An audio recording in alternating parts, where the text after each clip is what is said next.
Greetings, everybody. I'm finally on, and whoa, it has been a heck of a weekend. The journey is for real. I mean, I read many of the comments and things that were said, but before I go into that, I'm going to say this. It was very humbling to be in the presence of the minister and his family, his daughter, and those who take care of the minister. I want to send just a big thanks to him for allowing us, the brothers of the craft, to come into his home to sit at his table and to eat his food. I would tell you this, when we got there, yeah, we would search. If you ever go to a mosque, you search. We took off our shoes, we put on those white socks. I kept mine, and it was awesome. It was amazing. It is something to be in his presence and to sit right next to him and to hear him talk about his people, how much he loves his people. That was indeed an honor and a pleasure.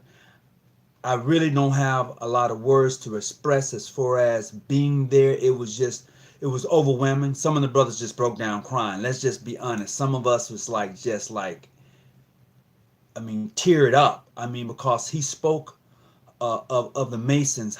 He highly spoke of the Masons. And he's very aware of the differences of Prince Hall and the ancient, free, and accepted Masons. He's very much aware of that. So let's not play the minister dumb or someone who doesn't know. He knows. Trust me, the conversation came up in regards to the where is the video? Oh, it's a video coming. But just so you know, he's very much aware of the differences of the ancient, free, and accepted Masons and the Prince Hall. He knows.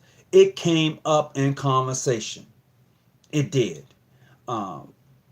It happened. I mean, we spoke on that. It was some things that were said. There were brothers from various jurisdictions that was there. I want to send a big shout out to Grandmaster Rashid Muhammad out of North Carolina and to his whole jurisdiction and to his, I believe that was his Grand Junior Warden that was with him. I want to send a big shout out to you. Brother Marcus Hill out of Baltimore, I want to send a big shout out to you. Thank you, my brother, for coming along and fellowshipping. And to all the brothers who was there from various jurisdictions. Brother Melvin Little, thank you, brother. I appreciate you and your dedication to the craft. And to those other brothers, I don't recall your name right now, that was sitting at the table, I want to say thank you for coming and fellowshipping with us at this great event. And truly, it was a great event.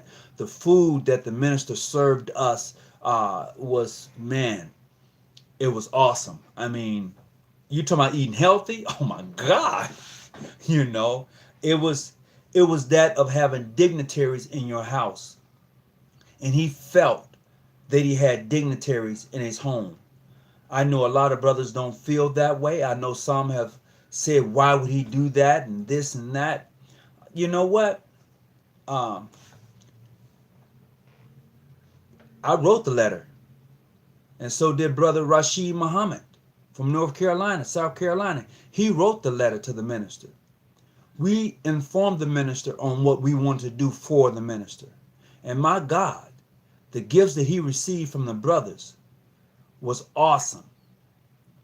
Literally, Masonic aprons, cuffs, collar, they explained the meaning, they gave it to him, and it was indeed an honor to be present at this event.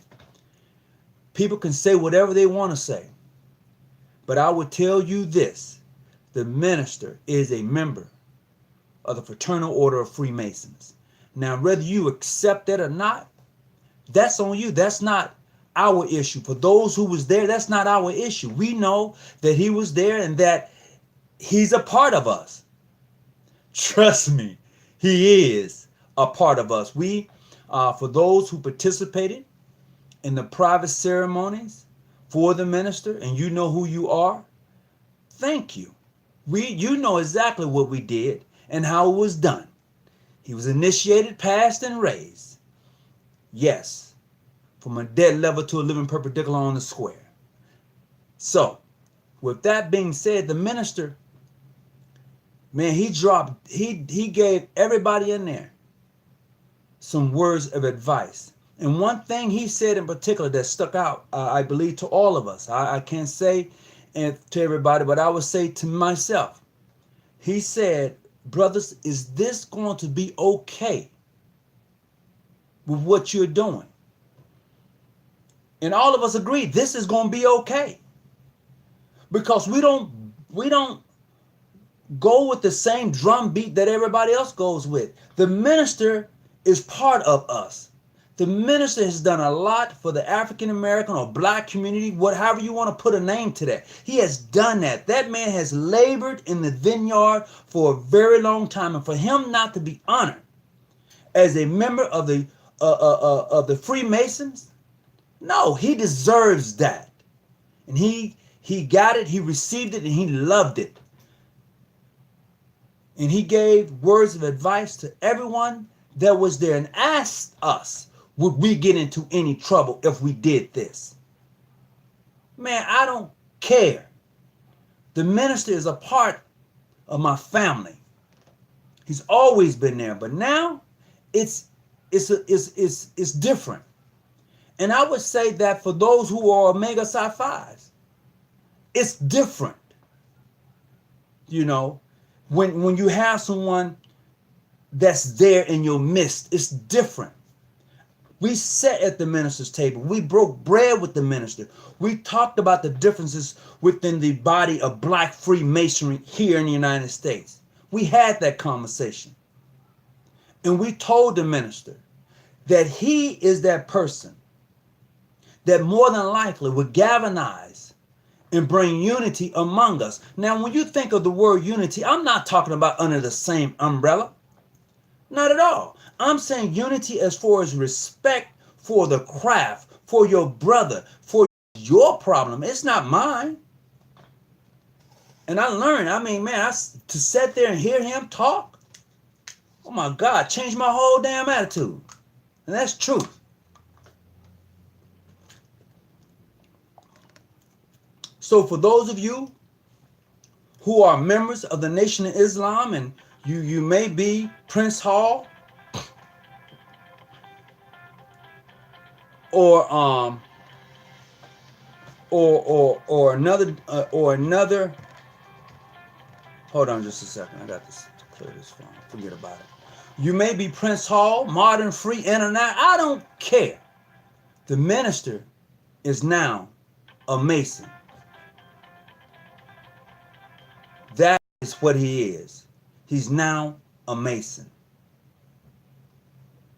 So, with that being said, if you want to call and have a personal conversation, you can do that.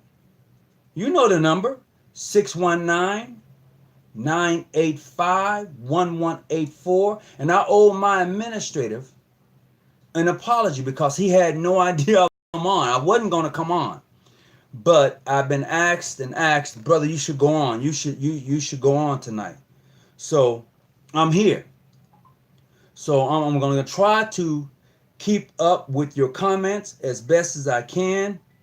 But in the process, I need to contact my administrative so he can come on and assist and aid, as I know people are going to want to ask questions. So I'm going to give this number out. 619-286-0642 is the number. If you want to call in and have that conversation, give me just a second. Let me get this number up for you again. And we're gonna have this conversation today because a lot of you guys have no idea what masonry is. You just run around. I can't grab hold to it. I don't understand the hatred and the disrespect that you would have towards someone that would look like you, someone who's a part of the craft.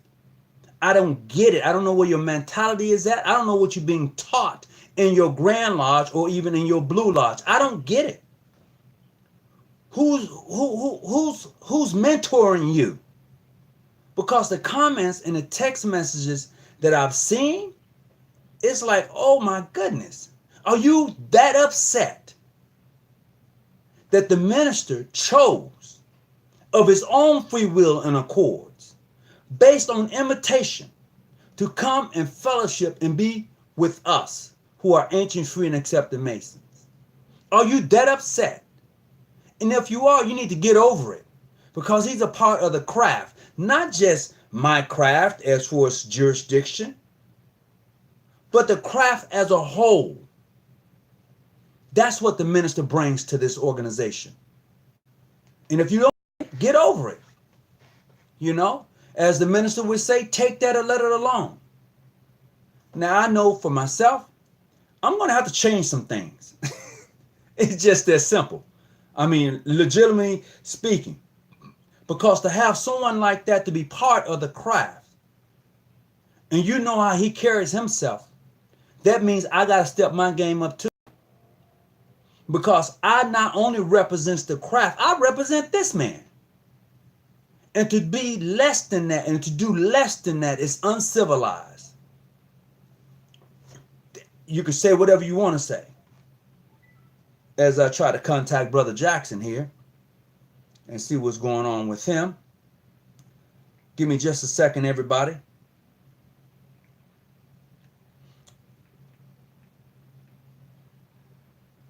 Where you at, Brother Jackson? I'm going to let him know that I'm on live. I'm on live. So he can give a call or tune into the show. So I'm going to get into reading some of the comments.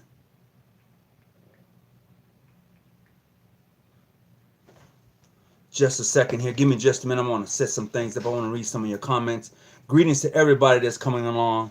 Albert Pike say, I would leave Freemason before I call Prince Hall Mason a brother. I said I would blast myself it before I call Principal Masons my brother. Oh, wow. I feel sorry for the members who joined these clandestine lodges. Well, let me tell you. I don't know what your thoughts are, grassroots James. You can call it whatever you want to call it. But we're here. Yeah, I feel sorry for those who join Masonic lodges don't have a damn clue to what they... I feel sorry for those who have joined a Masonic organization that doesn't give them the teachings correctly. How about that? I'll tell you the truth. It is crazy how you people can be so downright out disrespectful of another black man who tries to uplift other black men. I don't get you. You know, are you that hateful in your heart that you can't rejoice, that you can't say that's a great thing? I don't understand it. You know, Minister brought brothers from various jurisdictions together. And I'm going to tell you this here. There was a Prince Hall brother there. How you like me now? There was a Prince Hall brother there, and he was invited by me. And I said to him on the phone, I said, brother, do you believe that you would get in any trouble coming and sitting at this table? He said, Brother Hawkins, I was a black man first. I'm part of the Nation of Islam.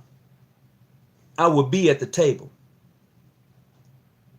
He came, he sat at the table, and we all had a great time in fellowship.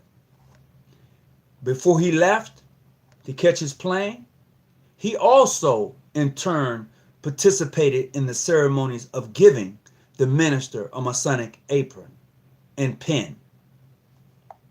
So you can take that and let it alone. And not only that, there was a brother who's a Prince Hall Mason and Shriner at the event,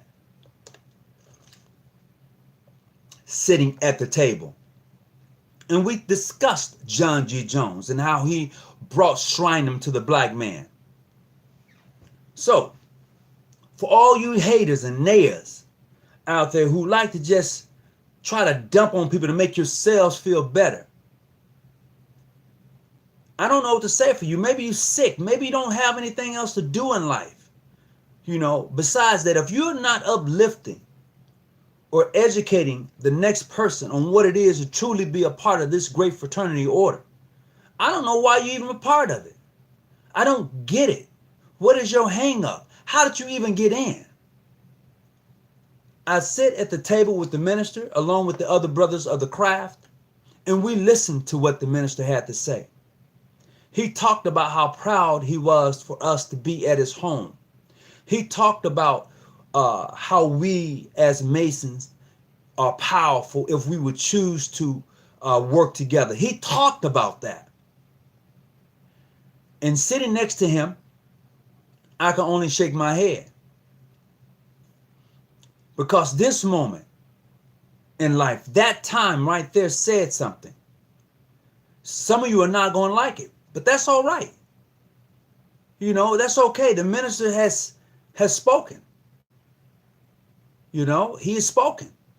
And truly, he's accepted to the honors that was given to him.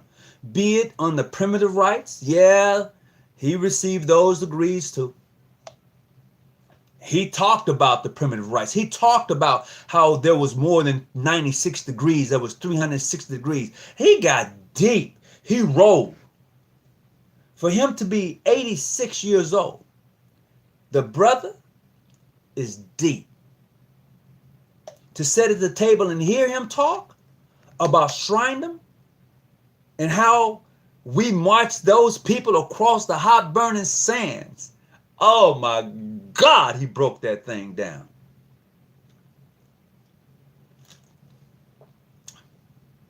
Yo, bruh, yo bogus dudes look, the minister has people surrounding him, very educated people. They could have looked up John G. Jones and seen what you have said about him, and they could have said, no, sir. But they didn't say that, okay? So to say that we took advantage of him is ludicrous. But hey, if you want to call into the show and say that and not just post behind a keyboard, you're certainly welcome to do that too. So let's be clear about this. Some people are just upset, that the minister has done this. What if he'd have done it with PHA? Me as a Mason, I'd have been just as proud. I would have been just as happy. Because you know what? He's a part of the Masonic family. Okay? And this is what we're going to have to get through our thick skulls, is that he's part of the family. He's always been part of the family. Trust me, the knowledge that he shared with us, he was always a part of the family. No doubt about it. Now, some don't like it. So be it. Stay behind your keyboard and type all day. But the minister is now a Mason.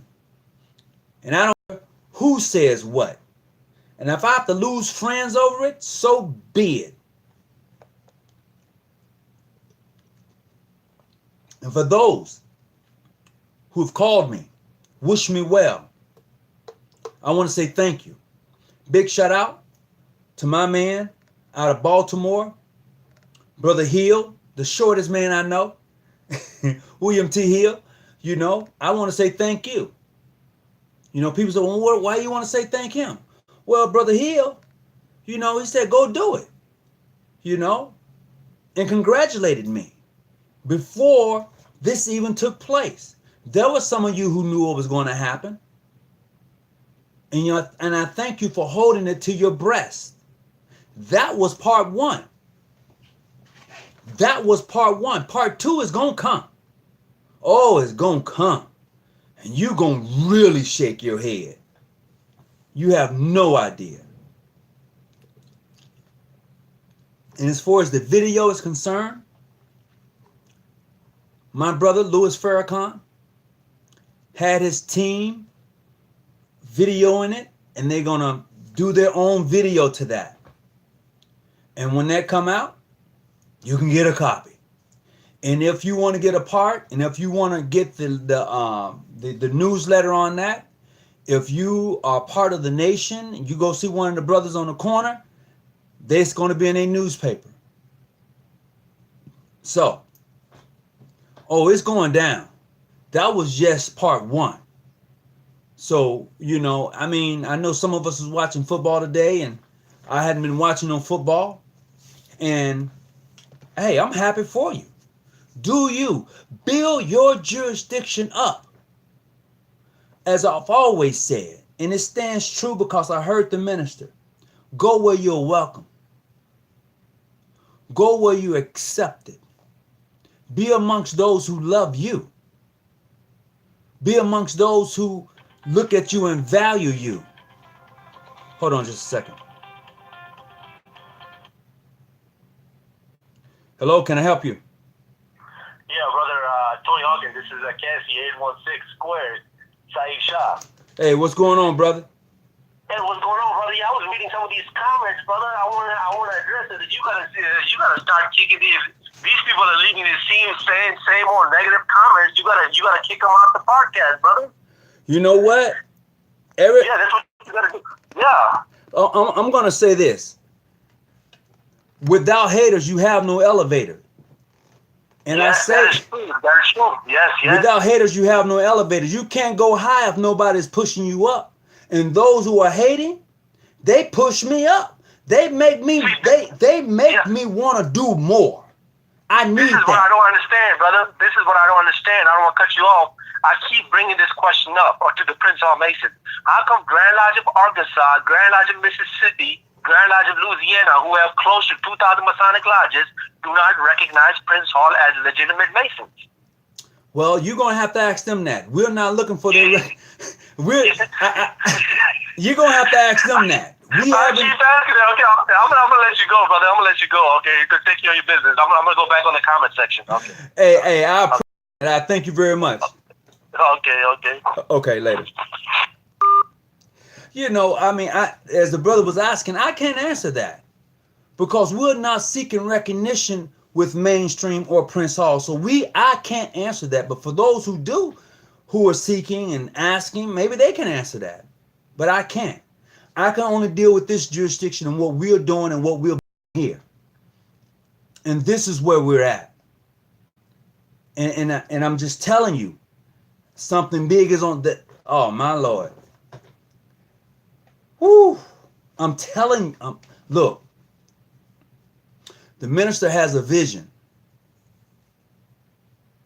And I'm praying that God would keep him here long enough to see the vision. And that's all I can put out there. I know some of us who are black don't like the minister. I know you don't like the minister. Some of us would even kill the minister. Let the truth be told. Let the truth be told. But I tell you, man, to be there, not only at the table, but the private ceremonies that was held for him, it was amazing. And he had some. I tell you what, you're not just gonna walk in and go up close to the minister. You ain't gonna just do that. That's a fact. It is what it is. It could be all so simple. It could be all so simple. Grassroots James. I read your other comment back up there. Grand Lodge of Louisiana, Grand Lodge of Mississippi, Grand Lodge of Arkansas, mainstream Masonic lodges. I can't get this. I'm not going to even answer that call. Hold on just a second.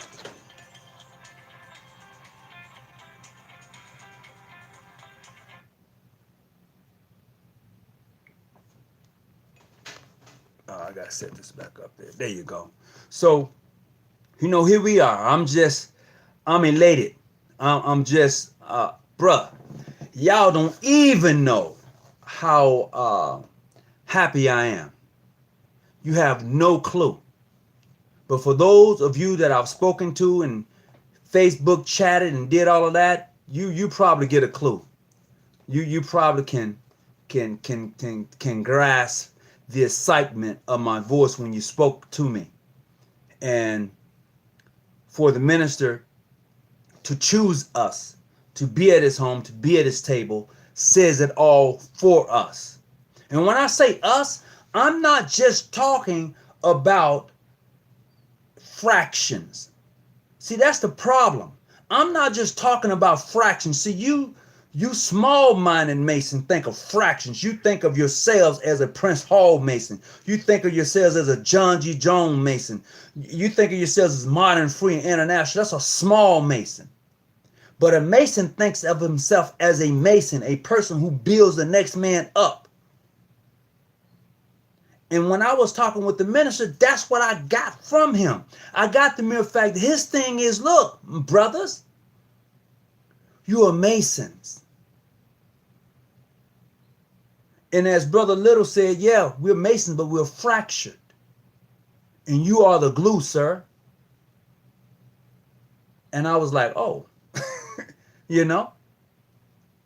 So for you naysayers and all your other and all, man, I don't get you people. Are you that hateful? Are you that upset?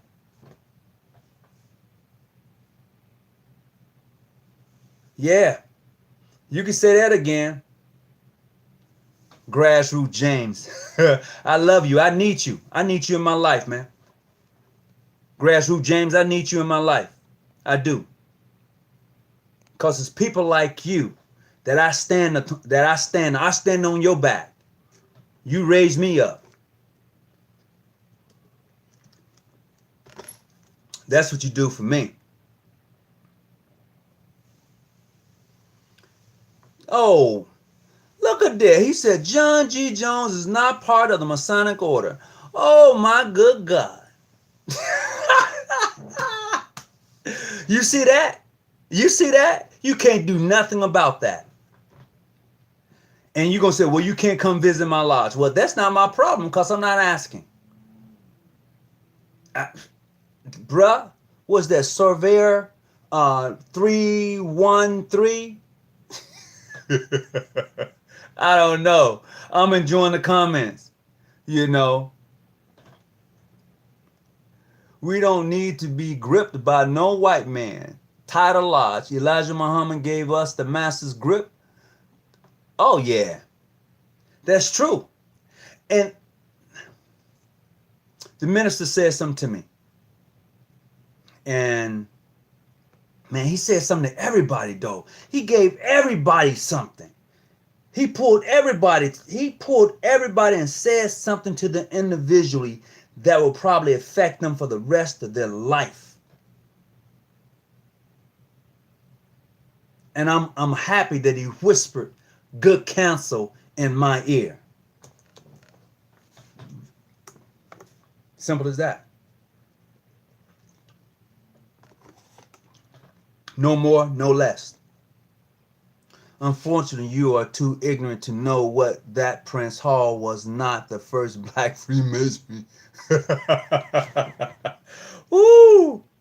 Boy, I tell you, yep, a Mason is a Mason. PHA may not like it, but most brothers should give love because that's plus for all Masons. Absolutely. And I've said it over and over and over again. I don't care if you don't like me. You don't pay my bills. No, I'm not going to go down that road. But I'll tell you what. My attitude about certain things in life has definitely changed for the good. Because anytime you have a man like the minister to be part of such a great organization as we are as Mason, we should carry ourselves as such. Because not only, as I've said before, do I represent this Masonic order, but I also represent the Honorable Louis Farrkhan because he's now a Mason. Now what? What you gonna say? What you gonna do? Oh, he's clandestine too. So be it. He's my brother, and my obligation goes to him. I'm obligated to my brother. Simple as that. Simple as that.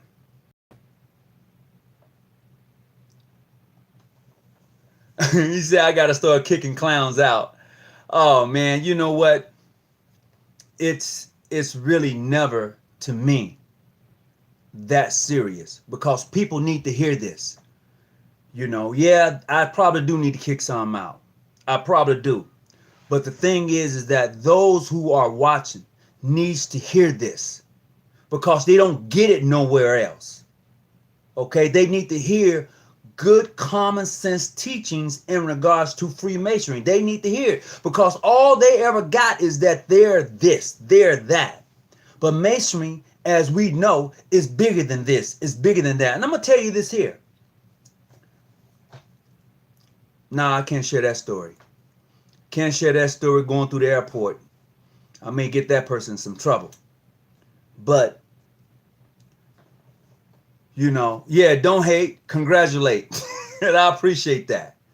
I appreciate that.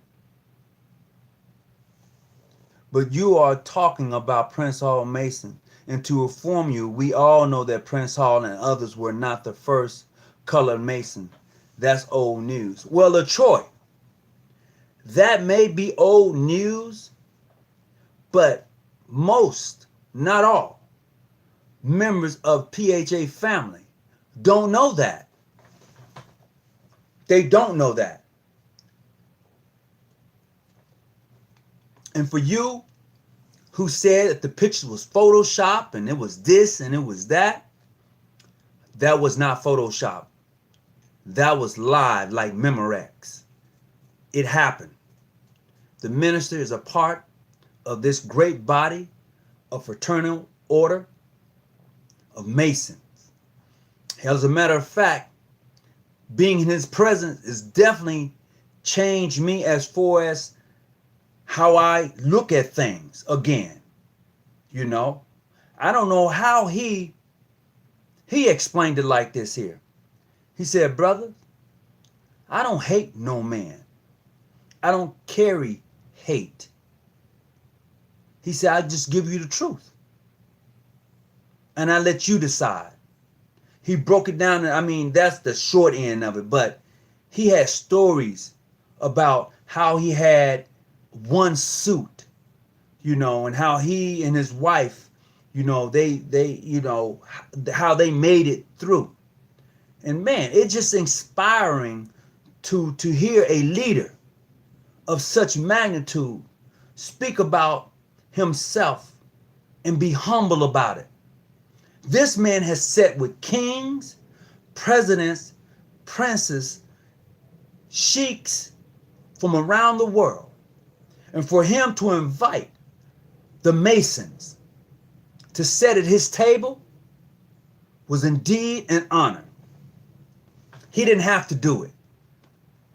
He didn't have to do it. And he knew, and he knows the difference. He does. So, in the words of my dear brother, the Minister Louis Farrkhan, you could take that or let it alone. I'm not asking for your acceptance. I'm not even asking for your respect. I'm asking that you respect all brothers and sisters of the order. And when we can get past our own ignorance and being scared, because most of us are scared. And he talked about being afraid of yourself. He said the reason most people don't accomplish anything because they are afraid of themselves. And it was like a wow moment. What are you afraid of? And it was you're afraid of yourself. And when you say, well, how's you afraid of yourself? Some of us are afraid of just being successful because you've been poor for so long and this is all you ever know. So if you get hold of some money, if you come up a little bit, you don't know how to act. You don't know how to carry yourself. So you are afraid. So you go out and you continue to live the same way you lived when you didn't have any money, when you didn't have nothing. But when you got something in life, you should live differently in life. And I learned this from my brother Hugh Muhammad. He said, brother, why do you eat like that? Eat like what? Eat like that. It's good for me. He said, you're no longer a slave, so why do you eat like one?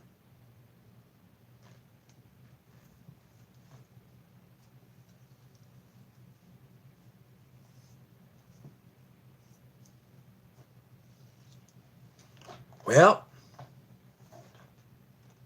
that's all I can say. So he gave me the book, Message to the Black Man. I have that, and it's signed by him. And yeah, changed my eating habits. Sure did. And this one of the special moments that I had is that when the minister signed my Masonic ritual, he signed it Tony Hawkins, and at the end he put Muhammad. Boom.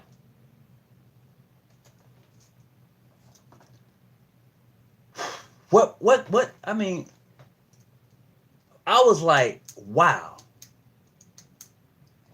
He signed my ritual, Tony Hawkins, and at the end he put Muhammad.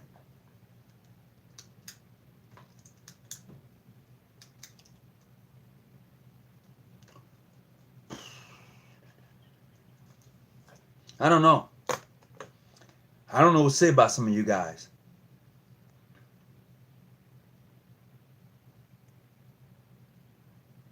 You know, you're just hateful, but it's okay. It's all right.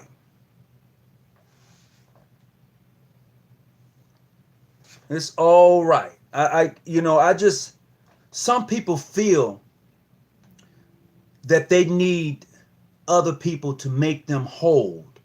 Some people and some brothers of the craft feels that they need certain recognition by other groups to make them feel like they're wanted, like they're needed.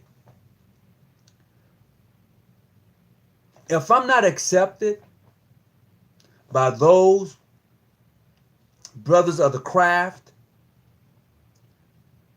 who brought me in, if I'm not accepted by them, then you're right, I'm not a Mason. If I'm not accepted by those who see me as a Mason, then you're right, I'm not a Mason, according to you. But there are so many. There are so many who see it differently. There are so many who send me congratulations about the work that I'm doing. There are so many who allow me to come in and sit in their lodge. There are so many who have reached out and say, Brother Hawkins, we're having this meeting. Come here. So to say that a brother who's part of the ancient, free, and accepted Mason family can't travel and don't travel, you're totally mistaken. Totally mistaken.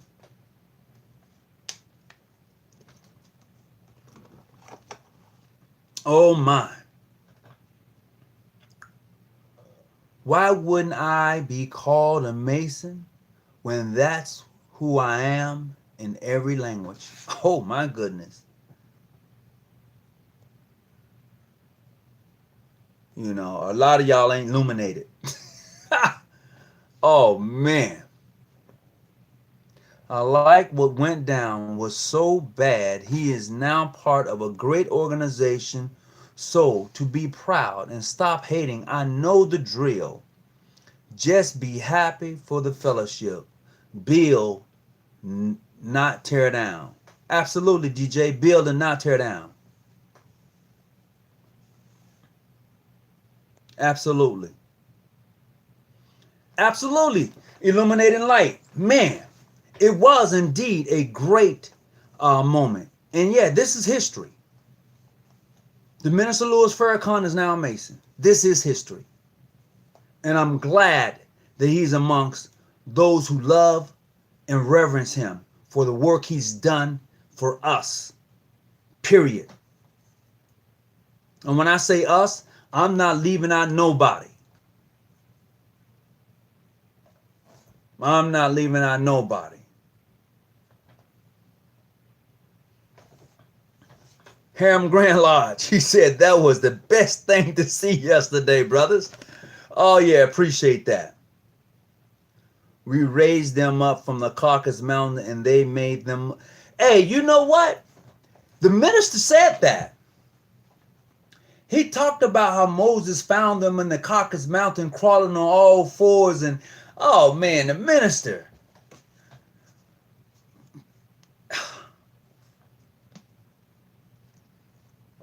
He was dropping jewels. He was dropping diamonds. He was dropping pearls. Yesterday, he was just, you talking about knowledgeable. Man, come on. The light is on and it is super bright, but some of y'all blind as mo.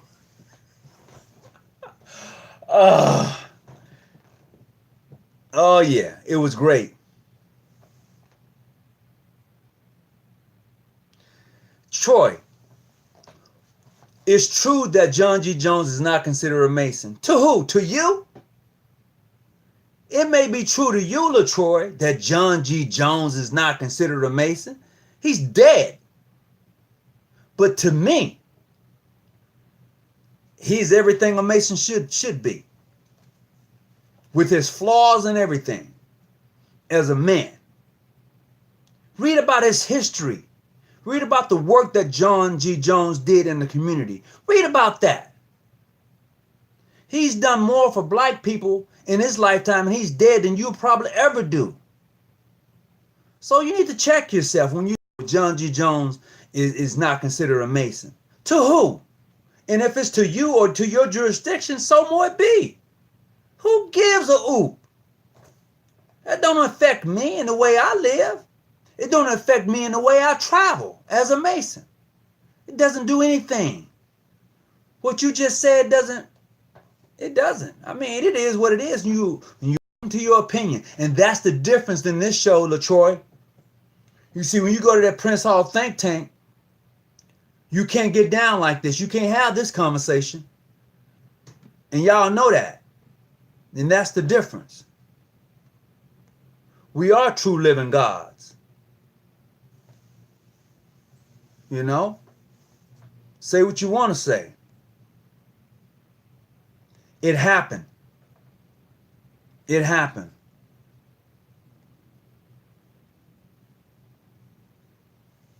Those of us who listen to Brother Farrkhan knows that he currently wasn't going to be obligating himself to an agenda of the UGLE or mainstream, as that agenda doesn't include the uplifting of our people. It doesn't. That agenda does not include the uplifting of our people. It doesn't. In Illuminating Light, you're absolutely right.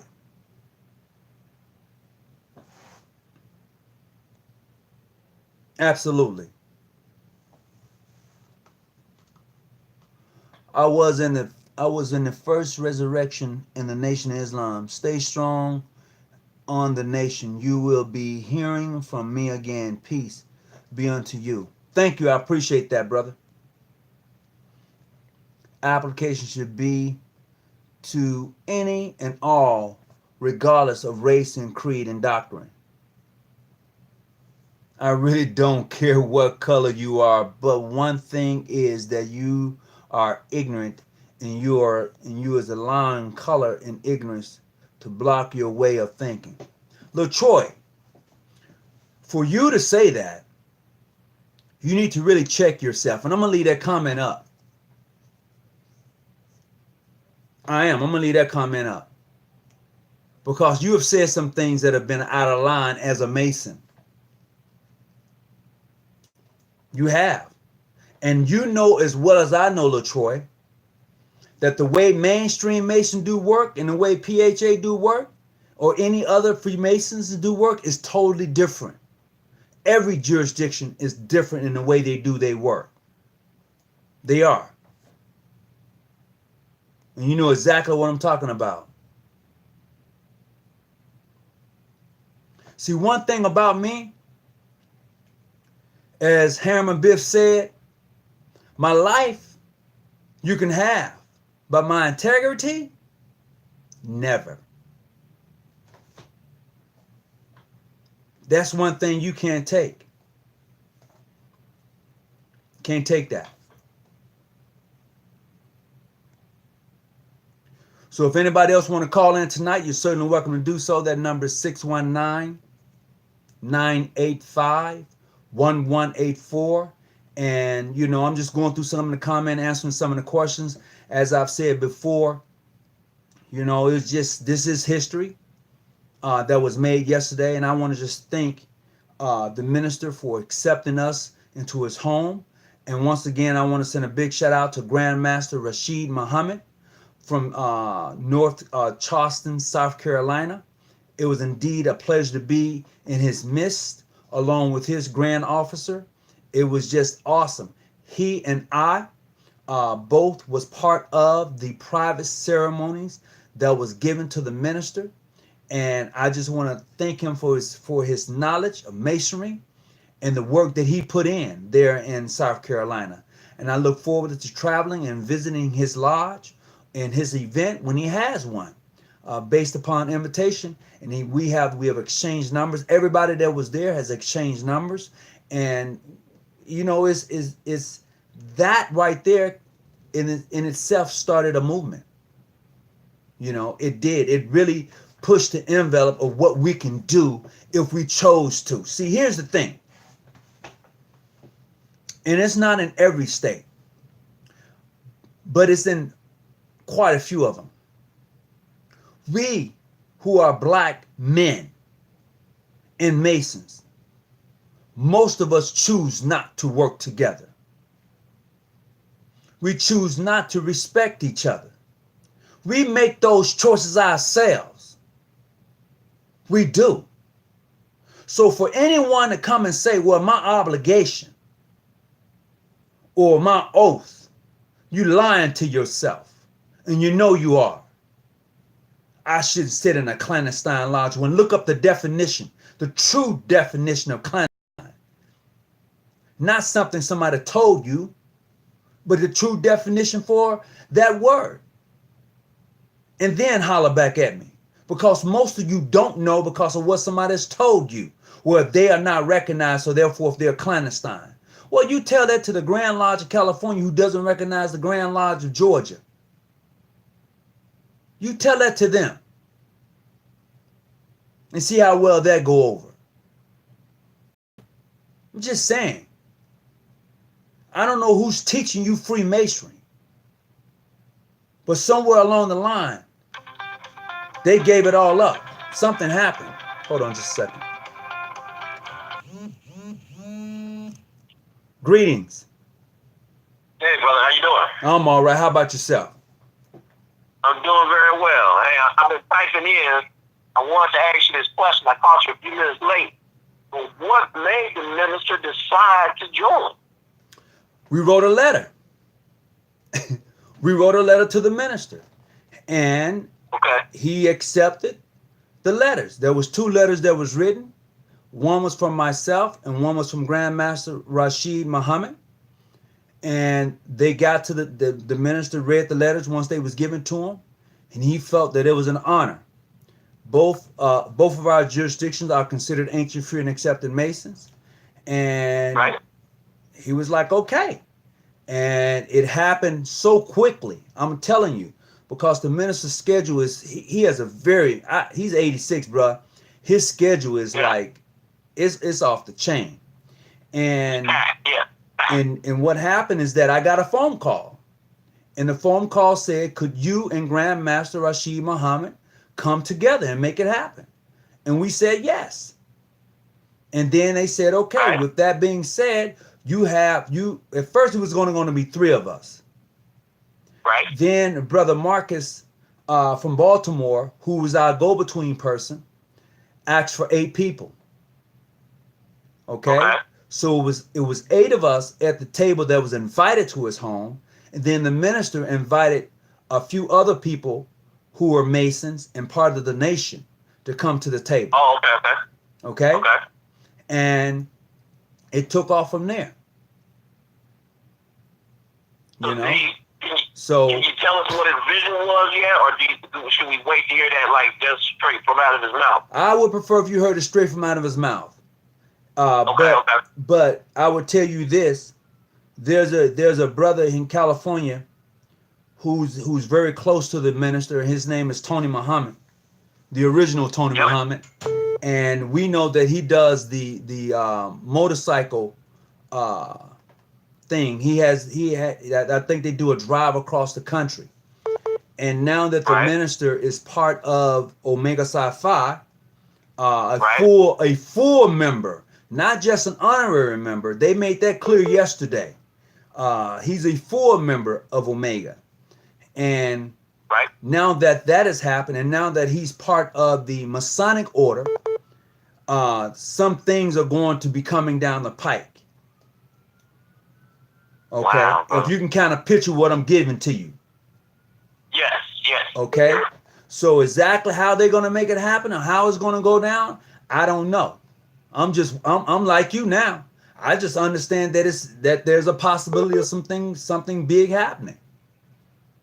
Right. And I would love for the minister to make the call and ask. I would love for him to say, "Hey, this is what's going to go down." I would love it.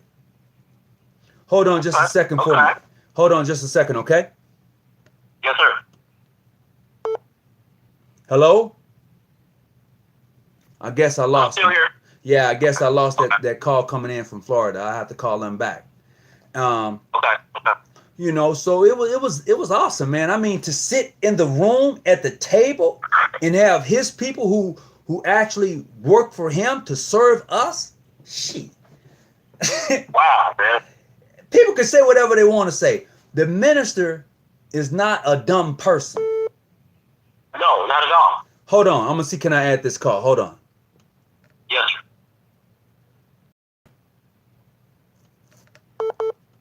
Dang. Nelson. There you go. Hello? Tony. Hold on, man. Hold on. Okay, so I got 2 calls on the line right now. So if you wanna just go ahead and talk to me, bro. What's on your mind? You know who this is, right? I'm gonna be honest with you. I only see your number. Your name didn't come up. Hello? This is Troy Farrkhan. LaTroy Irvin. Aren't you Prince Hall? Why you calling my show? LaTroy. LaTroy. I'm clandestine. You know you're gonna get in trouble. Oh no, we ain't gonna talk. I'm not gonna talk no ritualistic with you. You talking no religious ritual? Oh my God. Oh, I called to ask you what you were saying. I'm listening. I didn't catch your response that you were saying earlier because I was on the phone. Now, Okay. repeat that again. What response was that? If I'd have known, if I could tell you what it was, I could tell you what it was. But that's why I asked you in the comments, hey, repeat your statement. I was on the phone. Oh, repeat my statement, brother. I've been talking a minute, so to repeat a statement, I couldn't tell you, LaTroy, unless I knew the question and that I was answering. Oh, okay. But anyway, I'd like to say this to Casey at 816 squared. To you, bro, your whole information is totally incorrect. Now, you made a statement, Tony, that Prince Hall, Mainstream, and everybody else have their own thing. True enough. Now, as you know, I came from International. I do. Before I joined Prince Hall. Now, But Troy, tell me this here. You came from International, right? Mm-hmm. And you can't tell me that there are some good brothers over in International that did you right. can't. No, I'm not gonna say nothing. Let's not get confused. Let's not get confused. Okay, so my question would be: there are some good ones over there. There's some good ones over there. So, female and male. So my question would be: why is it that when people leave jurisdictions such as that, they want to bash them? Ain't nobody bashing. No, Troy, but you know what I'm saying. You've seen it for yourself. When people leave International, Modern Free, or wherever, John G. Jones, they turn around and they bash that group. Let me ask you a question. I hear you talking about unification as far as blacks. No. When you say unification, define unification for me. As far as working together. Okay. Now, let's be real. Now, when I joined International, they did not tell me the difference between Prince Hall, Mainstream, Modern Free, all this. All they told me was, you are a Mason, and that. That's it. They did not give me all the information as far as check this out, man. We don't have the lineage to a Masonic body, or we don't have the proper charter to operate as a Masonic body. I had to find out the hard way. But look, Troy, I became a Master Mason. Okay. When I became a Master Mason for International, they told me I could visit any lodge and everything. They did not specifically say, well, look, you can only visit international lodges. They did not tell me that. Okay. Now, the problem with that is these same leaders that's sitting in these seats, smiling, grinning, and all in my fucking, excuse my language, all in my face. Let me rephrase my language. All in my face, call me brother, or the sisters will call me brother, but knowingly misleading me, lying. That's the main issue. Mm-hmm. That's the main issue. So why would I want to partnership with a person or a black person that knows the truth but steady lying to our people? Okay. Well, that's the issue. Okay. So with that being said, and knowing what you're sharing with me as far as you feeling that they shorted you, they didn't tell you all the information. I don't know exactly. I'm not an International or Modern Free. I'm not. I know something of their history and their journey, but I don't know the inner workings. So I'm going to speak from what I've known in regards to those brothers who have visited my lodge, who were Modern Free and International. And they have visited my lodge. And the works that we was doing, they was doing the same works. We considered each other Masons based upon our works, based upon the fact that we was able to communicate Masonically as we've done. So we didn't we didn't go into the history and saying, well, this person, that. We didn't do any of that. We saw each other as Masons and black men trying to do better in our community. And that's where we went from that, here in San Diego. Okay. Now, what you saying that, what you stating that, making that statement there, I can go buy a Duncan Ritual, a Left that Looks to the East, and a More Light out of the bookstore. You can. Since I've joined Prince Hall, the rituals are totally different. You can't buy these rituals in no bookstore. Well, I have a Prince Hall ritual totally too. Different. I have three. If you have a Prince Hall book, then you know it's not the same word. It's not that different though. But it's not the same word as a Duncan Ritual or a Left to Look to the East. But it's More Light. That's just like having an International Bible, King James Version Bible, New Revised Bible. All those words are there. There's going to be some differences, but it's the Bible. And the crazy thing about it, yeah, there's some differences, but as I stated, the language in the rituals, International used the revised Duncan Ritual. That is pretty much, they actually carbon copy the Duncan Ritual, just put International on it. Okay. That's all it is. Okay. That's all it is. So, just looking at reading that, I had the Duncan Ritual, the Left to Look to the East, and the More Light for my purposes. But when I became Prince Hall, I still have those books. I cross-examined those books. True enough, there may be slight slight differences. But at the same time, I know you are not a part of no legitimate body by the way you talk. You know So, what you know now? what I'm saying? I would know a person to be the same as such as I by their talk. Okay. So, you know, I'm just coming from that way. I cannot, let me rephrase, let me say it like this. I can respect those good ones, men and women, but I can't respect the leadership that know the truth and lie to our people. Well, I can. You know what? You're not gonna get that disagreement from me when you're talking about people who know the truth and still continue to lie to them. You're not gonna get that from me. But what you are gonna get from me is the mere fact that, number one, before I was anything else, and I've said it before, I was a black man. So I'm gonna give that respect to that brother who is a member of Modern Free or International, PH, or whoever. First and foremost, because of that's who he is. Now, it is left up to me. It is left up to me and my own free will that I found him or them as worthy and well qualified as I am myself. That's left up to me. So if I find that brother who's an international Mason worthy and well qualified as I am myself, that's between me and him. It has nothing to do with our jurisdictions. It's just that this brother has shown me that he is worthy and well qualified to wear and to be part of the organization. Now, whether my Grand Lodge or his have amity, or whether we agree to disagree on whatever the history, he is who he is, according to his jurisdiction, who made him a Mason. Now, and you made a subject, or you made a statement about clandestine. Clandestine is not just only operating without a charter.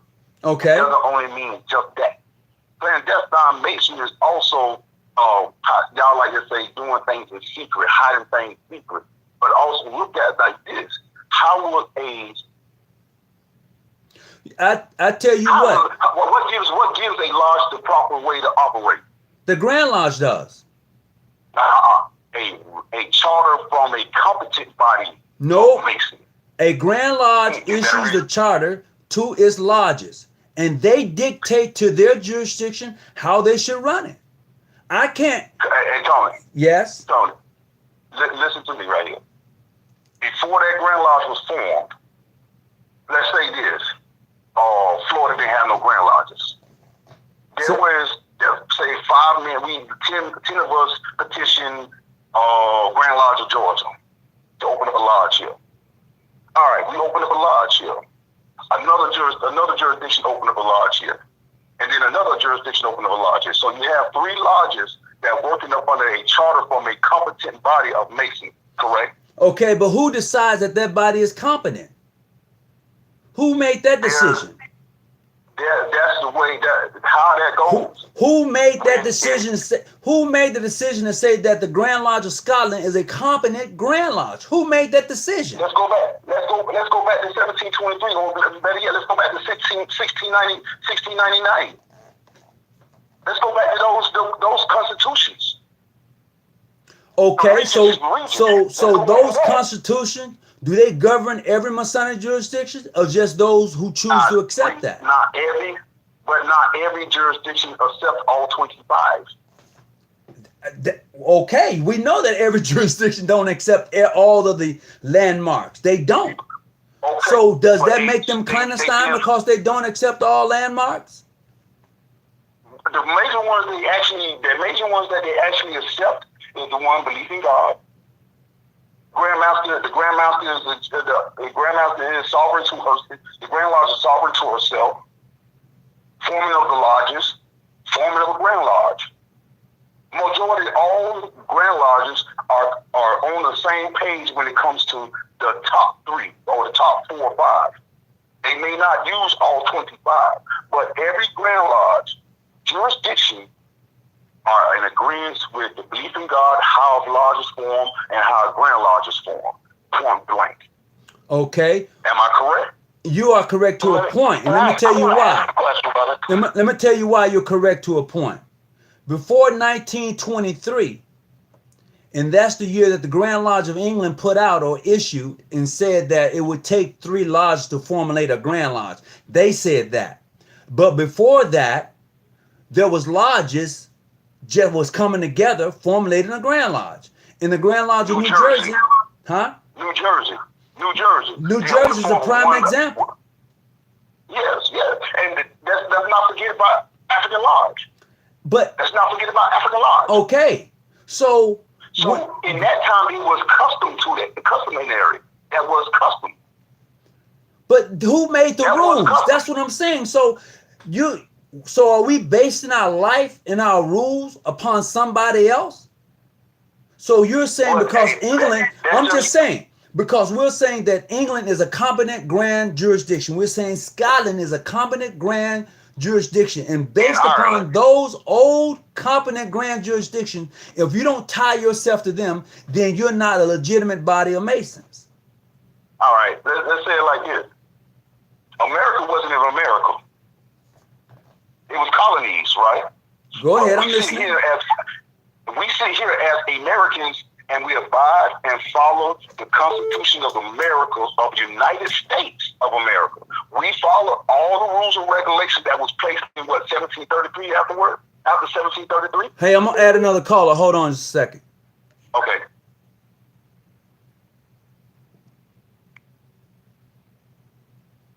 Brother Jackson, I got 3 calls on the line. What you got to say?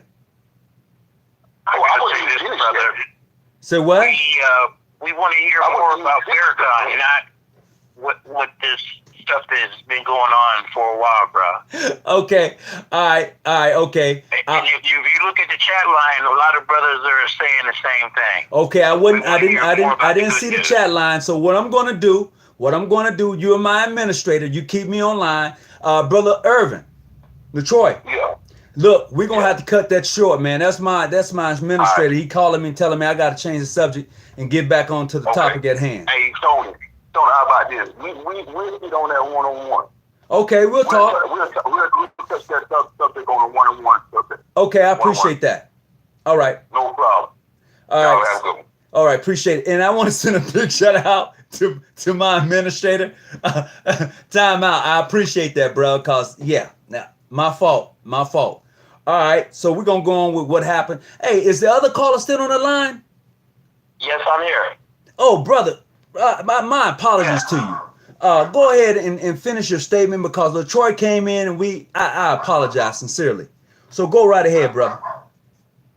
I was just trying to, I'm excited about the opportunity that we currently have. I was wondering, if he had started, see, when the Million Man March, he had a full plan, okay? Okay. And what I know of the military, I never met him directly like that, and I'm not a member of the Nation of Islam, but I have respect for them and what their contribution to the black community, especially because the Nation was there when wasn't nobody else there. That is true.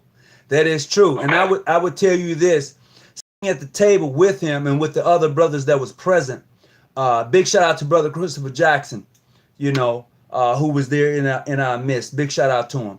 And I would say this is that the minister is well aware of what needs to take place amongst us. I would say that because, as I've said before, it was brought up about the different splits that has happened. It was talked about at the table.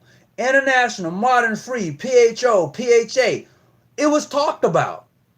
It wasn't like the minister was like, what is this? They talked about it. Okay. Can you share with us what he said? I don't want you to violate any trust. Well, no. It's not that. What he talked about is the fact of how we allow people to come in and separate us. He said we allow that. And he said that's something we have to stop allowing people to come and separate us from each other. And it's going to be up to us if we want to do anything. Nobody else is coming to save you. Something you have to do for yourself. That's right. So that's what he said. I think I got another caller. Is there anybody else on the line right now? Okay. Thought I had another call. Just me, brother. Yeah. If you want me, if I need you need me to let you go so you can clear, so I can clear the line. No, I can have up to 7 peoples on this line. Okay. Okay. So you good. Go ahead. What else you got, bruh? So he recognized that we are programmed, because that's what it is. We programmed to be divisive against one another. And so he's looking to try to start, something that can bring us together within just masonry, and then hopefully to connect the rest of the community together. Right. The general plan. You know what? I mean, he's part of everything now. I mean, correct. So what would stop him from saying, look, my brothers, Omega Psi Phi, the Greek world, what would stop him from pulling out a call and saying, I would like to talk to all of y'all? What would stop him from doing that? Nothing, but you got to look at it. I agree with you, but see, I look at it like this. When you're a part of that Greek life, that Greek world, you come up through undergrad, grad, the Greek life is pointing towards masonry. Okay? I agree with you for those who can find their way. Right. Okay? It's pointing towards masonry. Right. Then, there's an organization called, that one of their mottos is Youth in Search of the Light. All right? So, all that's going on, we were aiming at becoming a Masonic organization in the first place. Okay. Okay, so now that we can get back there, we got a brother that's connecting us all, that's standing at the crossroads, as you say, right? Right. And he can pull us all together, because he definitely got the juice to pull us all together. I just wanted to know, is he coming up with a plan? Because like I said, I can't. When he did the Million Man March, man, it's a whole book. You can get a whole book. Well, you know what? The plan that he had. Minister is 86 right now. So for me to speak and say he has a plan, I can't say that. Okay. Does he see it? I can say he probably see it. But right. I'm like everybody. I'm waiting to see. All right. I'm like everybody else. I'm waiting to see. Right, Brother Muhammad, what made you have a foresight to be like you and the other, grandmaster? What made y'all sit down and say, we're gonna write this brother a letter? Hold on. Nobody else was thinking of that I know of. Hold on. Freemason Unlocked. Hold on just a second, okay? Yeah. Okay. Finish up, brother. What you were saying? That nobody else had to write? I was asking what made you have a foresight to say we're gonna write the minister a letter. Let me tell you this. This is how it came about for John G. Jones Grand Lodge of California. This is what happened.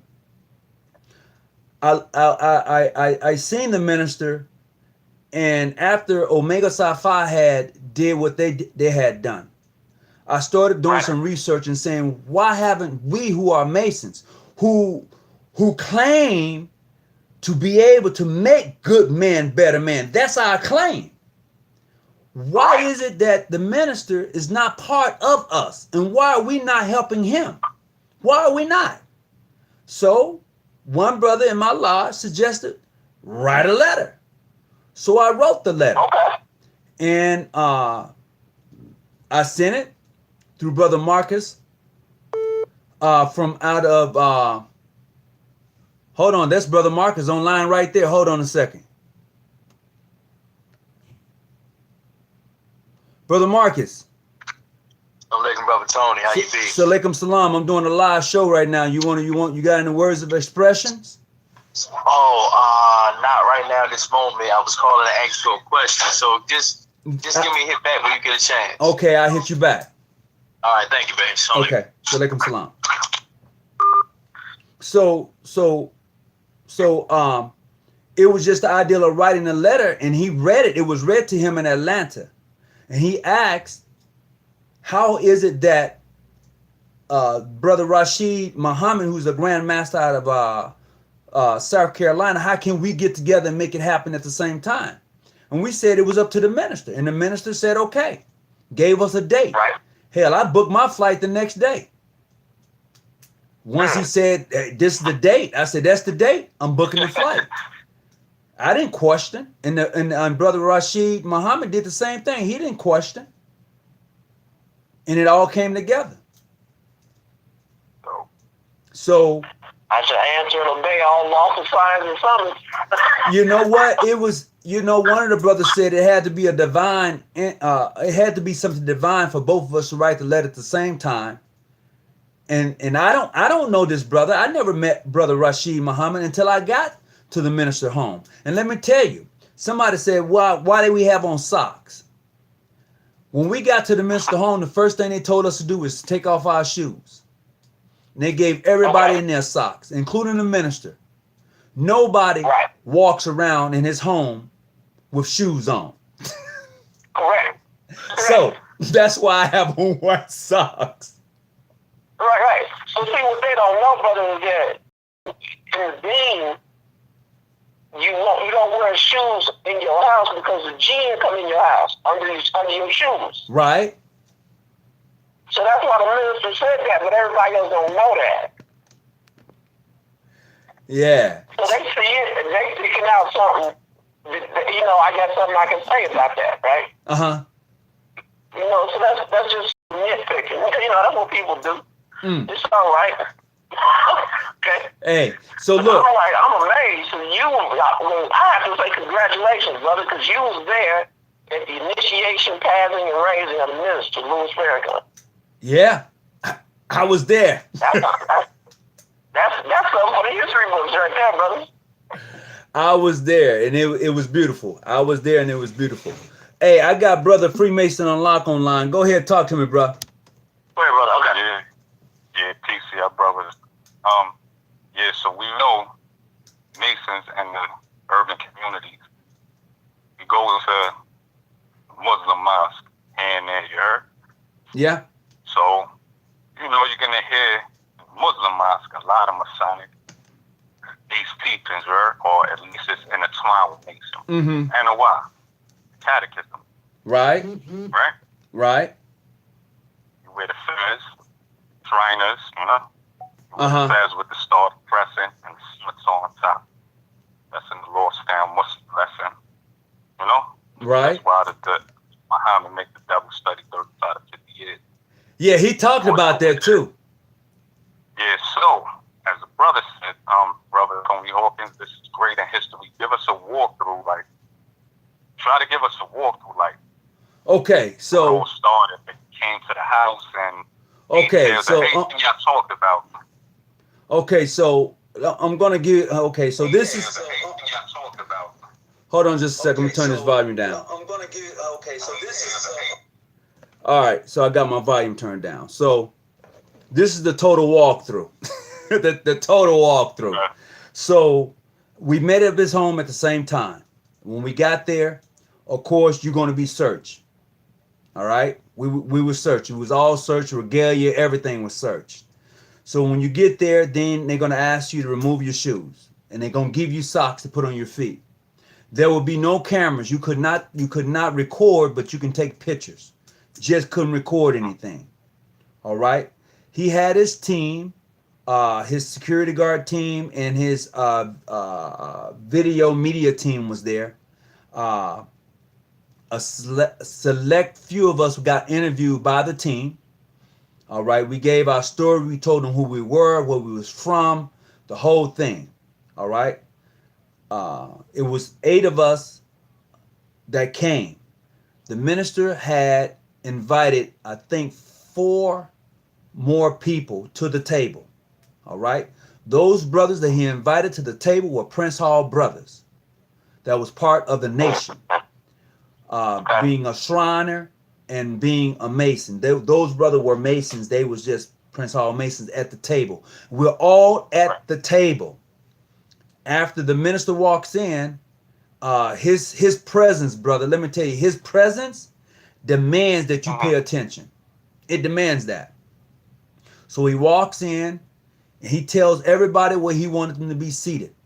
He says, I want Grand Masters on my left and on my right. So he put me on his left, and he put Grandmaster Sharid Muhammad on his right. So we're sitting right next to him, and then our officers fell in place as they were. And then after that, he began to lecture about masonry. Oh, he knows. So he began to lecture about masonry. He did that for about an hour. After he lectured on Freemasonry, then he asked everybody around the table, what questions do you have for me? He asked everybody. And then individuals began to ask him questions. Right. And then he spoke of the two brothers who were Prince Hall Masons. And he spoke of how their love for the nation, and how the other brother gave his kidney to the other brother. You know, Right. he spoke of that, and it did his heart good, you know, to see that brothers care so much about each other they was willing to risk their life for the next person. He talked about Let me that. ask you this. Go ahead. Let me ask you this real quick, because it's good what you're saying. I used to have brother Farrkhan ask the brothers to pose any questions they had to him, right? No, you asked the questions off top of your head. Yeah, that's what I'm saying. Yeah. So you're saying, brother Farrkhan was like, yeah, now ask me some questions. As you say, he lectured on craft, right? Yep. For like an hour. All Yep. right, cool. So one thing before I ask my direct question is, starting to notice and like, it brought together brothers from different jurisdictions. If you think about it, you heard? Go ahead. Right? Go ahead. Even if it's only in the immediate circle, that's deep. You got some Prince Hall brothers there. You got some John D. Jones brothers there. You got some ancient primitive right brothers there. Whatever, right? Right. And a place and peace, right? Go ahead. Talking masonry, right? That's dope. We did. So, what were like one or two questions that some of the brothers that we did ask brother Minister Louis Farrkhan? Well, quite a few of the questions that the brothers was asking were personal questions in regards to their life. You know, their experience. What do he think they should do in their life? I'm being honest. One brother just broke down crying because the brother was talking about his gifts. And the minister said, since you have a gift and you can speak very well, and your commandment of the English language is that you should speak to the craft. You should share your talents with the craft. You should be an educator in your jurisdiction. And that brother just broke down, you know. And then the minister said, not only that, since you're so good and you're well learned, man, you should learn scriptures and begin to teach. And the brother just broke down, you know. Wow. And then I personally didn't ask him anything. And, you know, brothers, like I said before, for the third time, did the conversation come up in regards to the different fractions of Freemasonry? And that subject did come up.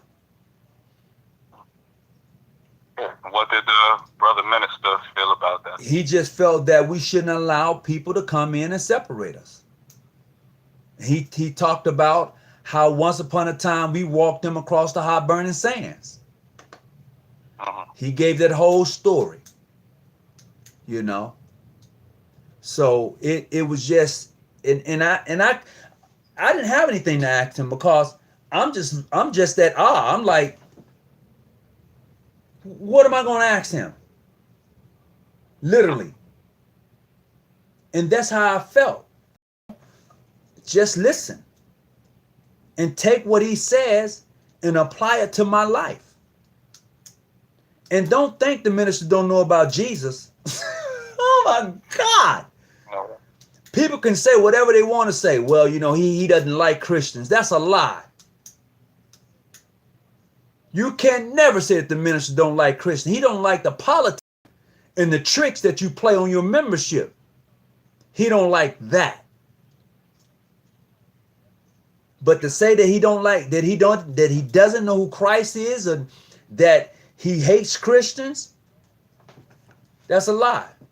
And for the Jews too. That's a lie. He spoke about that. And he said this.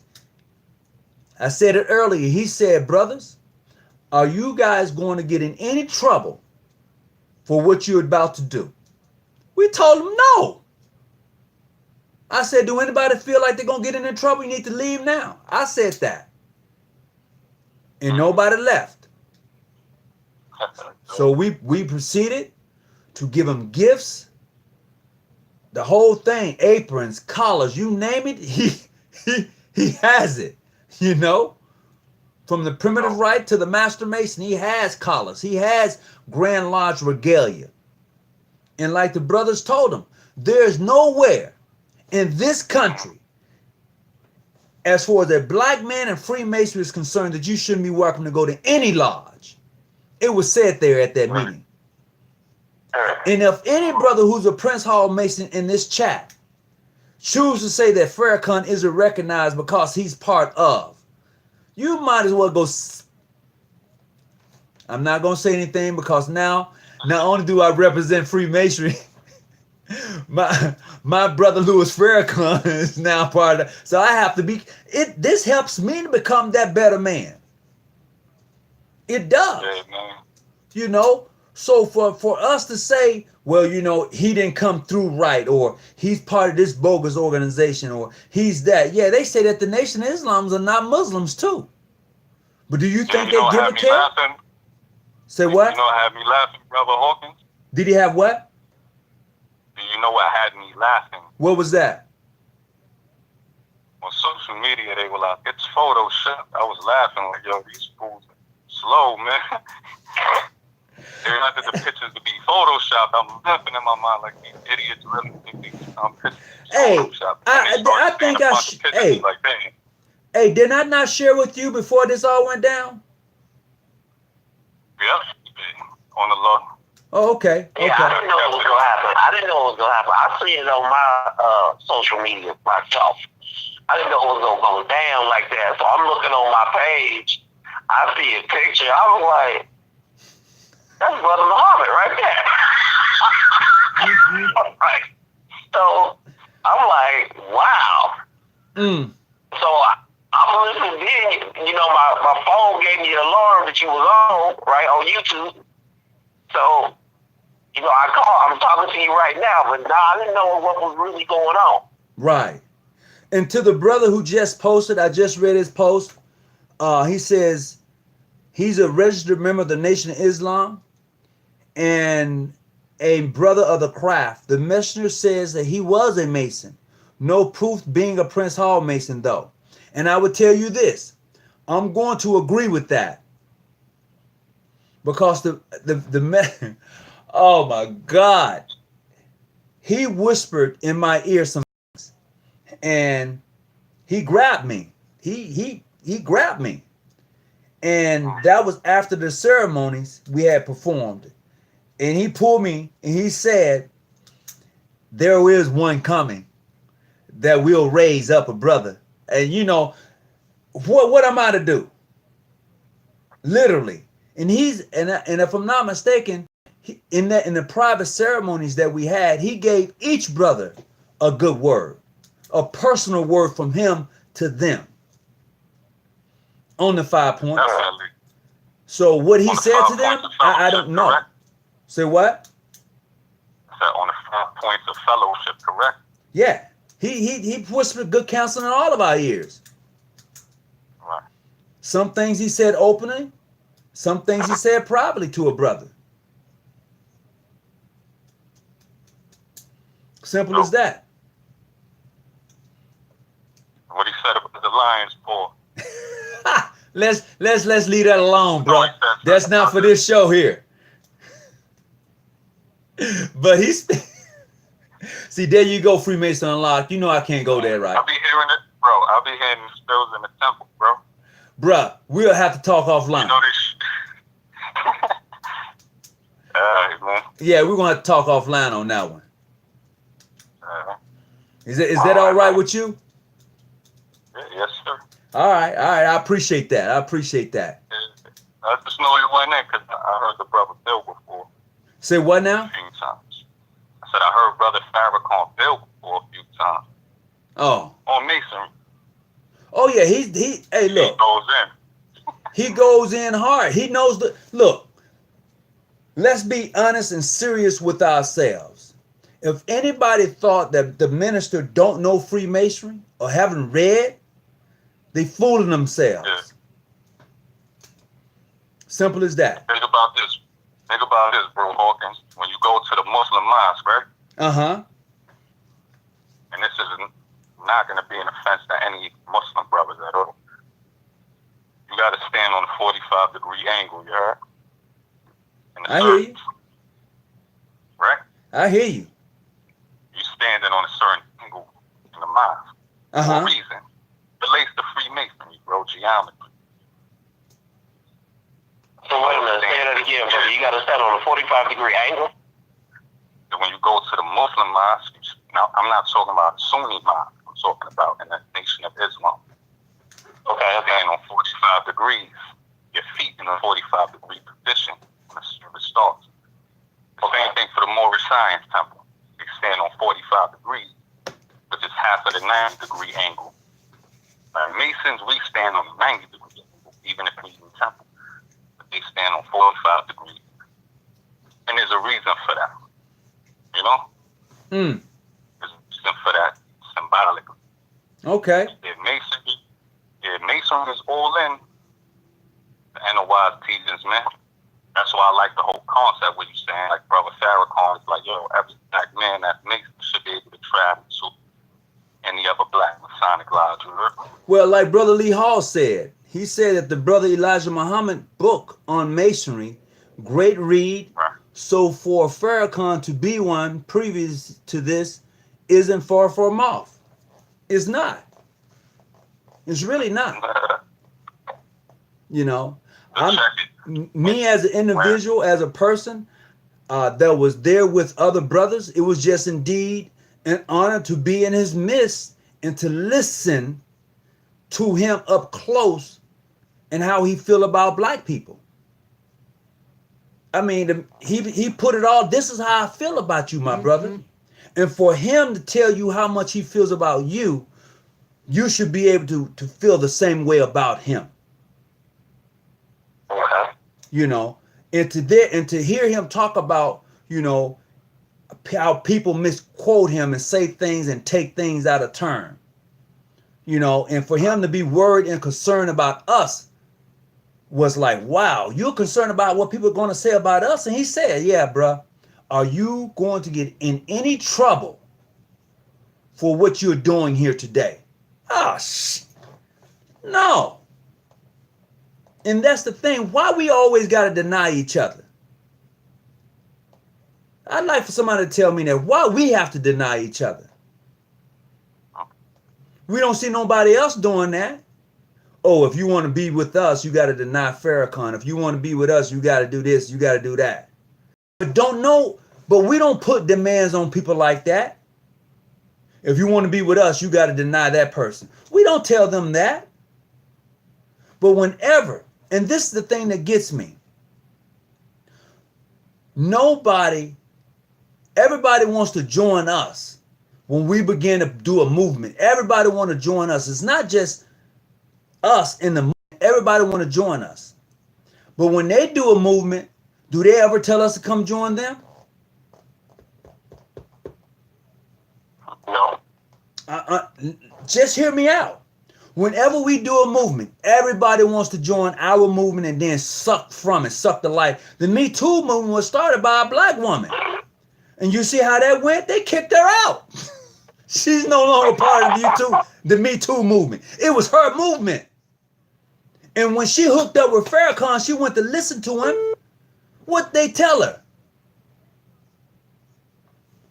Hold on, I got to get this call. I got to add to this call real quick, bruh. All right, brother. Hold on. Yes, sir. Brother Muhammad. Yes, sir. I'm doing a live show right now. Could you give me about another 15 minutes? Oh, yes, sir. Take your time. All right, and I'll give you a call right back. Yes, sir. Okay, then. Thank you. All right. You're welcome. So I'm back. So So we always got to be the ones to deny another black man. Like people hating on Bill Cosby. Yeah, Bill Cosby did some foul things. Name me a person that hadn't done anything foul. If people found out half the stuff that we've done, we'll be like, holy smack. Now tell me if I'm lying. That's true. You know, we don't have the money that. Didn't throw the first stone, you heard? Yeah, we don't have the money that Bill had to hide some of the things he did. And did Bill's wife probably know? Yeah. But I'm just saying we always throw our own people away to be part of somebody else or to be accepted by somebody else. Me personally, no, I'm not going to do that. Now, I don't have to agree with the way you live your life or the things you may have done, but I'm not going to throw you away like some damn trash. We always do that to each other. Oh, well, he ain't with me, and just throw him away. No. What I learned being at the table with the minister is stop throwing our own people away. I'm not saying I got to agree with you, your lifestyle, the things you do, but I can whisper good counsel in your ear, and it's up to you to take it. But to throw you away to the dogs and to the swines like you are nothing is less than. No. But for some reason, we do that to each other. I mean, just look at it. Look at history. It's a good teacher. Nope, can't do it. That's why the brother was like, you should just kick the brothers off who's bringing the negative energy, blah, blah, blah. When you know what? They need to hear this. They really need to hear it. They need to understand that we are bigger than who we are. And when I say that, too many times we put ourselves in this damn box. We box our own selves in. I'm a this, I'm a that. When I went to San Jose, California, and I went to the Rosicrucian Temple, and I saw us in their temple, I'm like, this is some jacked up, what? 96 degree over here, 90. I'm like, what? I'm looking at this and I'm like, ah. But why we so hard on each other when a brother said, well, I have 96 degrees. Oh, man, that's phony. That stuff don't exist. It's only 30. I sit down at the table. He's talking 360 degrees. I'm like, okay. I'm listening. And he's breaking it down. He's telling you how it all comes together. Sacred geometry. He's breaking down numbers. And I'm like, 86? And spitting out like that? Nah. Nope. Ain't happening. So that's the logistics of how everything went down, bruh. All went down. Thank you for sharing that, brother. We need to know this for posterity. Say what now? We need to know this for posterity, for history. Oh yeah. I would say this is history. You know, it's not just history for the jurisdictions that was there. This is history for us all. Right. It is. Look. Right. For me, all of us should claim Farrkhan. I'm not saying that we all have to agree with some of the stuff he says. I said we all should claim him. Right. Now, everybody's not going to agree with me, but I don't want no brother throwing me away or throwing me under the bus. I've heard people say the Nation of Islam, they ain't real Masons. I mean, they ain't real Muslims. Well, who gave you the authority to say that they're not? Well, they don't do this and they don't do that. I've heard it. You know? Hey, that is of your opinion. But I tell you what. You know what? I'm going to tell you something, though, brother. I'm going to be real honest with you. I have had those conversations. I've had a lot of conversations like that with other actual Sunni Muslims, right? Uh-huh. And, I mean, they could tell you about Massage, Yaqida, et cetera, right? Right. So, like, Islam is a real structured thing, okay? Uh-huh. And they like to start that conversation when they see some Black Americans sitting out in the crowd, right? Okay, but here's what I got to say to you. Is the Akita of the Nation of Islam correct? Most definitely not. Okay. Are they following the actual deen the way it was created? Most definitely not. Right. There's a lot of stuff that you could say that is wrong. But let me ask this one question: were there any Muslims? Okay, were there any Muslims outside of the few West African Muslims that came over? Right, who black like us anyway. But were there any Muslims that were trying to help and save the black man in the condition that he was in 1930, 1940, 1950, okay? Other than the Nation of Islam. It was one Pakistani man that came, all right? One Pakistani man. Yep. That was it, okay? So, you know, people want us, it's like what you said. They always want us to renounce ourselves or renounce somebody. Well, how am I going to renounce the man that when the other person's foot was on my throat, or I was literally being stabbed in the back multiple times, the one person that was trying to save me, you want me to renounce them because the Akita wasn't correct, and we didn't even know what Akita was at that time. Think about it, though. All of those forms are just outward forms. If your heart is correct, like with the Nation of Islam, if you're a random brother, you have to say that their character reflects the Muslim that's described in the Quran. It does. The outward forms might not be the same as the Sunni Muslims, but the spirit of what they stand and how they practicing the brotherhood of humanity. And that's the thing we have to really consider. You know, now that the minister is part of the craft, and he is part of the craft. Okay, let's just give him the grips, the signs and the words. Yes. Right. And now that he's a part of the craft, it is up to us who are Masons and who call ourselves Masons to do better than what we are doing. To show a little bit more respect towards the next man, even if you say, well, he's unrecognized according to my jurisdiction. It is up to us to do whatever we want to do if we choose to. If you want to be successful, it's up to us to be successful. Ain't nobody coming to save you or me. If it was left up to them other people, you'll be gone. They'll put your ass on a boat and send you back. And that's the truth, and we all know it, but we're too afraid to say it.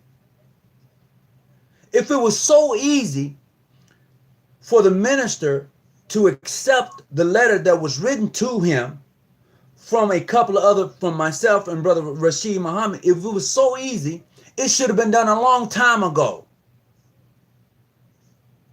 But it was not. Okay? It was not, because people were afraid of what other people thought of them if they followed, if they accepted, if they welcomed the minister into their home, into their life, into their teachings. People were afraid, and they still scared. Why are they afraid of the minister? Why people are so afraid of somebody who wants to see you do better, and he's willing to die to see that you do better? What's wrong with that? And that's the thing that gets next to me. You said earlier, it's fear. You know, and he spoke about fear. He said you shouldn't be afraid of yourself. I was like, damn, that's deep. You shouldn't be afraid of yourself. You shouldn't. You want to know what God looked like? Look in the mirror. Aren't you not made in the image? It's like, you know? True.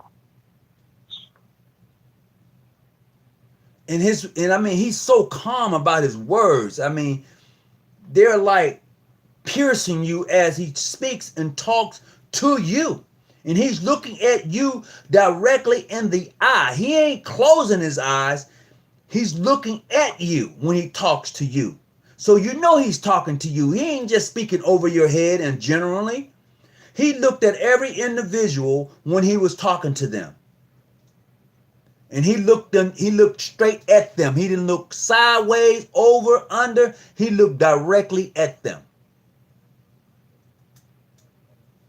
And that's just how the minister did his thing. I mean, to sit at the table, it's a wow moment. You know, yes, we had things where, I mean, brothers brought Qurans to sign. Brothers had aprons. Brothers had books. You know, and he signed everybody's book. Everybody's, if you had some form to sign, he signed it. I forgot to ask you that too.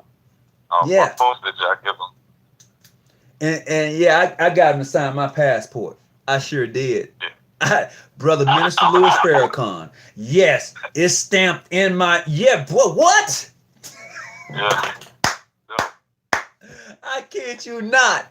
That's I took my passport and I set it aside. Never will it be signed again. I only had 2 more pages left in it. I gotta go get a new one. That was it. I mean, I visit other lodges and places, and I got stamps in there, but that last mark in there that says Louis Farrkhan 3396. That's what it says in my passport. Shit. Excuse me. I'm like, yes.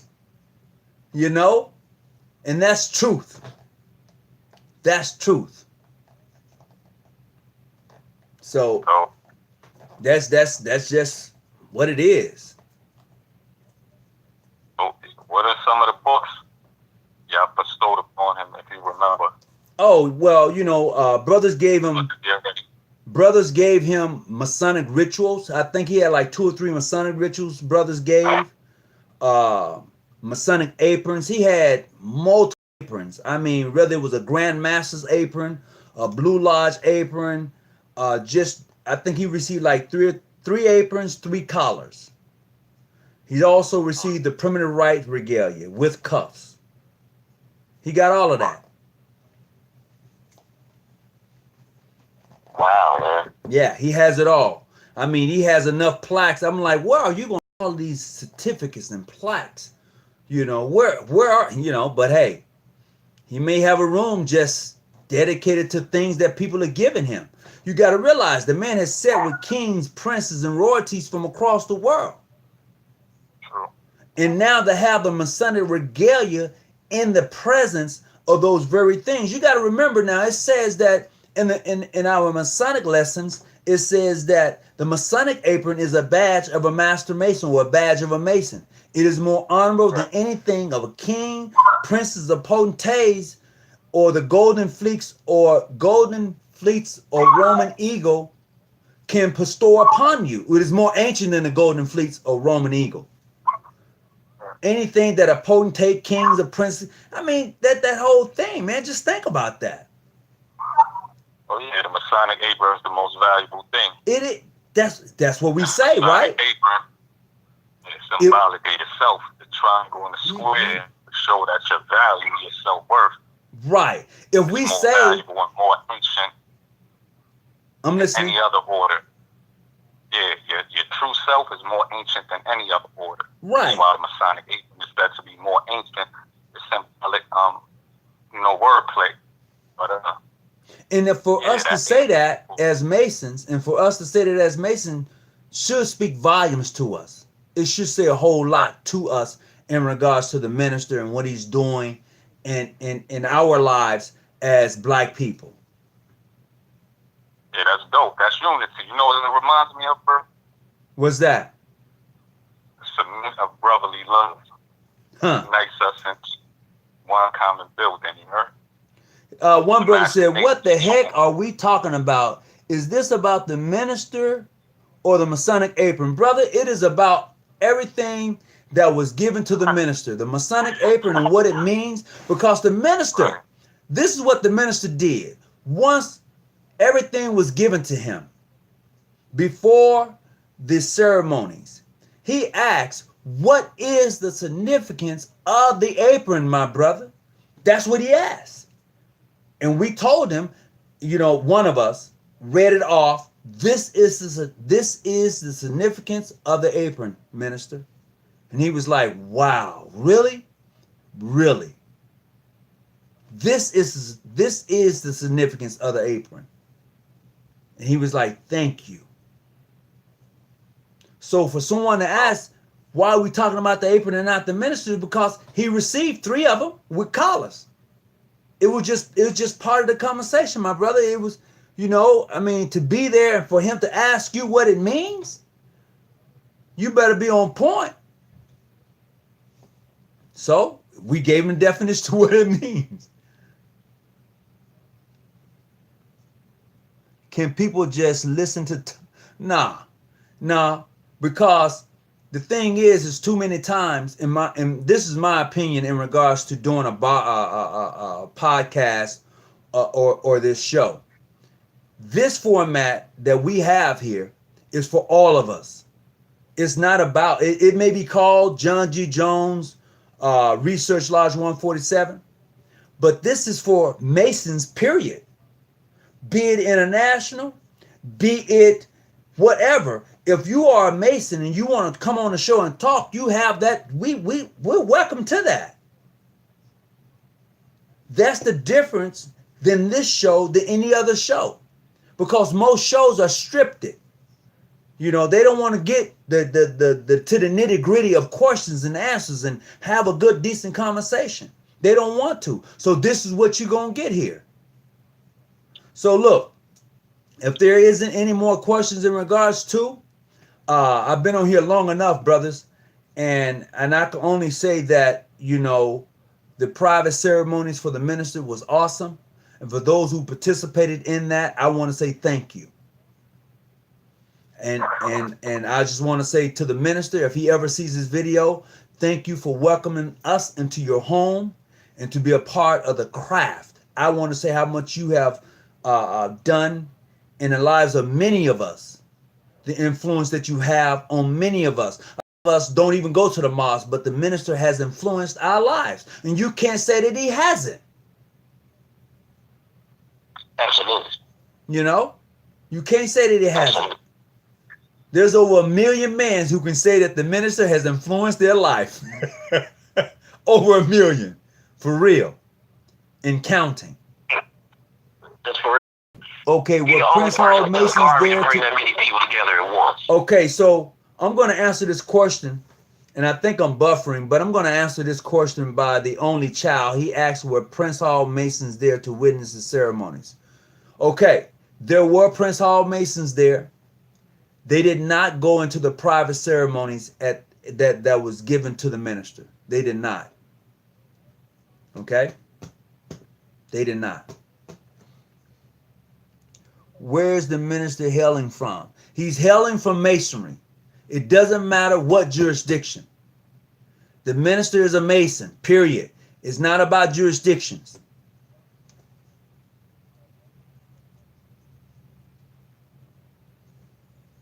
So if anybody want to know where he's hailing from the Grand Lodge, period.